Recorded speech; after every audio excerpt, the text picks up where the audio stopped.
Please guys 2 minutes இந்த வீடியோட்டு பார்த்துட்டு போங்க கைஸ். ரொம்ப நல்ல ரெசிபி கைஸ். ப்ளீஸ் இந்த வீடியோ ஃபுல்லாக பாருங்கள். ஸோ வீடியோ ஸ்டார்ட் பண்ணலாம். கொஞ்சமாக நம்ம எடுத்து வந்திருக்கு. கொஞ்சமாக எக் க்யூப்ஸ் கட் பண்ணியிருக்கு. இதை பன்னீர் மாதிரி சின்ன சின்ன க்யூப்ஸ் கட் பண்ணியிருக்கு. கொஞ்சமாக பாக்ஸு, கொஞ்சம் ஸ்ப்ரிங் அனியன், கொஞ்சம் டொமேட்டோ, சைனீஸ் கேபேஜ் வச்சுருக்கேன் கைஸ். ஸோ வீடியோ பிடிச்சிருக்குன்னா லைக், கமெண்ட், ஷேர் கண்டிப்பாக பண்ணுங்கள் கைஸ். இங்கே பாருங்கள், இந்த சூப்பு இந்த மாதிரி வரும்.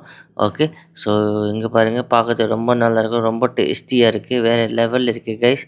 ஸோ வாங்க வீடியோ ஸ்டார்ட் பண்ணலாம். கொஞ்சம் கடாயிலே லைட்டாக ஆயில் போடணும். ஆயில் போட்டு ஆயில் நல்லா வைக்கணும். நல்லா சூடாகிடுச்சுன்னா நம்ம கொஞ்சமாக போட கார்லிக் சாப், ஓகே, அப்புறம் கொஞ்சமாக ஜிஞ்சர் சாப் வச்சு இதை நல்லா சாட்டே பண்ணணும். நல்லா ஜிஞ்சர் அண்ட் கார்லிக் ரெண்டுமே நல்லா ப்ரௌனாக வர வைக்கணும். அப்புறம் தான் நம்ம டேஸ்ட்டு ஃப்ளேவர் பக்கா கிடைக்கும்.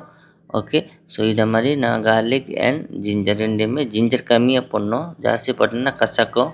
ஸோ நிறைய ஜிஞ்சர் போடக்கூடாது. ஒரு ஸ்பூன் கார்லிக் போட்டிருக்கேன்னா அதுக்கு பாதி ஜிஞ்சர் போடணும்.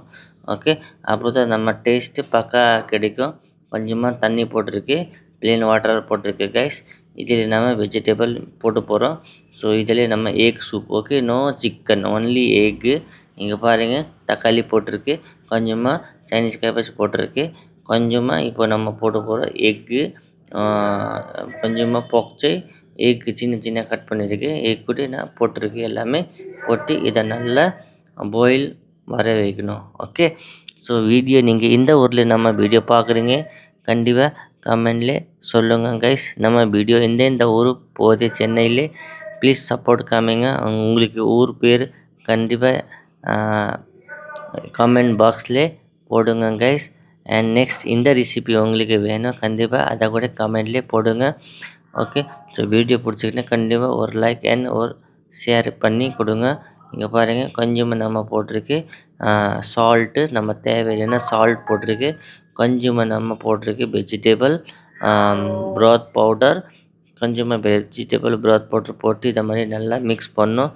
ஓகே, மிக்ஸ் பண்ணிவிட்டு கொஞ்சமாக இதில் சால்ட், வெஜிடபிள் ஆரோமேட்டிக் எல்லாமே போட்டியாச்சு. நல்லா இது இருக்கும். ஒரு ஸ்பூன் நம்ம போட்டிருக்கு டார்க் சோயா சாஸ். இதை போட்டால் கலர் சூப்பராக கிடைக்கும். ஸோ சோயா சாஸ் நம்ம ஹெல்த்துக்கு கூட ரொம்ப நல்லதா கைஸ். ஓகே, இப்போ நம்ம போட போகிறோம். பார்த்து கொஞ்சமாக கார்ன்ஃப்ளவர் போட்டிருக்கு. கார்ன்ஃப்ளவர் மாவு போட்டு கொஞ்சமாக மிக்ஸ் பண்ணோம். ஓகே, கார்ன்ஃப்ளவர் ஆக்சுவலி நம்ம உடம்புக்கு ரொம்ப நல்லதா, கெட்டவே கிடையாது. ஆக்சுவலி ஸ்வீட் கார்ன் தானே, அதுக்கு நம்ம ஃப்ளவர் தான். ஓகே, ஸோ நிறைய பேர் கார்ன்ஃப்ளவர் ஹெல்த்தே இல்லை, நல்லாவே இல்லை அப்படி சொல்லும். அப்படி கிடையாது கைஸ், கார்ன்ஃப்ளவர் நல்லா தான். ஸோ அஜினோமோட்டோ மட்டும் தான் நல்லா இல்லை நம்ம ஹெல்த்துக்கு. ஓகே, ஸோ கொஞ்சமாக நம்ம கார்ன்ஃப்ளவர் வச்சு நல்லா இந்த சூப்பு இதே மாதிரி லிக்விட்டாக வர வைப்போம். இங்கே பாருங்கள், சூப்பராக நம்ம சூப் ரெடி ஆயிடுச்சு. ஓகே, இப்போ இதில் நீங்கள் கொத்தமல்லி இருக்குன்னா கொத்தமல்லி சாப் போடலாம். ஓகே, நாங்கள் லைட்டாக இன்னும் வெஜிடபிள் ப்ராத் போட்டிருக்கு, டேஸ்ட் கம்மியாக இருந்துச்சு. ஸோ அதனால் நீங்கள் கூட இதை பார்த்துட்டு போங்க. நம்ம எவ்வளோ டேஸ்ட்டுன்னு கொஞ்சமாக கொத்தமல்லி போட்டிருக்கு. இங்கே பாருங்கள், கொத்தமல்லி அள்ளி போடுங்க. அப்போ தான் நம்ம டேஸ்ட்டாக இருக்கும். கொத்தமல்லி லாஸ்ட்டில் ஏன் போட்டுறோன்னா கொத்தமல்லி நல்லா ஃப்ளேவர் கிடைக்கும். ஸோ அதனாலே லாஸ்ட்டில் நம்ம கொத்தமல்லி போட்டிருக்கு. இங்கே பாருங்கள், சூப் ரெடி ஆகிடுச்சு. வீடியோ பிடிச்சிங்க லைக், கமெண்ட், ஷேர் பண்ணி நெக்ஸ்ட் வீடியோவில் பார்க்கலாம்.